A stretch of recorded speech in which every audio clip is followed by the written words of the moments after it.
জান্নাতের এই ঘটনাটা শুনে আপনি খুশিতে কেঁদে দিবেন।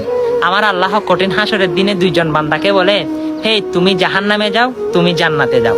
যে কে জান্নাতি বলেছে সে দূরে দূরে জান্নাতের মধ্যে ঢুকে যাবে, আর যে জাহান্নামে যেতে বলছে সেও দূরে দূরে জাহান্নামের দিকে ধাবিত হতে লাগলো। তখন আমার আল্লাহ খেয়াল করলো, তখন জিব্রাইলকে বলে, জিব্রাইল ও কি জাহান্নাম ছিলে না, ও এইরকম দূর দিল যে, তখন ওকে আবার ডাকো। তখন ডেকে আনলো। তখন আল্লাহ জিজ্ঞাসা করে, হে বান্দা, তুমি জাহান্নামে এত বই সম্পর্কে তোমার ধারণা নাই, তুমি কি মনে করো? তখন সে বান্দা বলে, আল্লাহ দুনিয়া থাকাকালীন আপনার কথা শুনি নাই, হাসরের ময়দানে কোটি কোটি নবী রাসূল এবং মাকলুকার সহ তাদের সামনে যদি আমি আপনার কথা শুনে যদি দৌড়িয়ে জাহান্নামে না যাই, কেমন দেখা যায়? আমার আল্লাহ বলে, হে বান্দা, তুমি দুনিয়াতে আমাকে এত ভালোবাসা দাও নাই, হাসরের ময়দানে এসে এত ভালোবাসা দিয়েছ, যাও সেটার স্বরূপ হচ্ছে তোমাকে আবার জান্নাতে পুনরায় দিয়ে দিলাম। সুবহানাল্লাহ। তখন দৌড়ে দৌড়ে তিনি জান্নাতের মধ্যে প্রবেশ করবেন। হ্যাঁ, সেটি আমার আল্লাহ এত দয়াবান।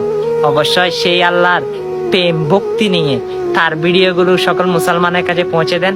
আমরা তো দুনিয়া এসেছি আল্লাহর গোলামি করতে, আল্লাহর গোলাম হিসাবে পরিচয় দিন। ভিডিওটা শেয়ার করে দিন।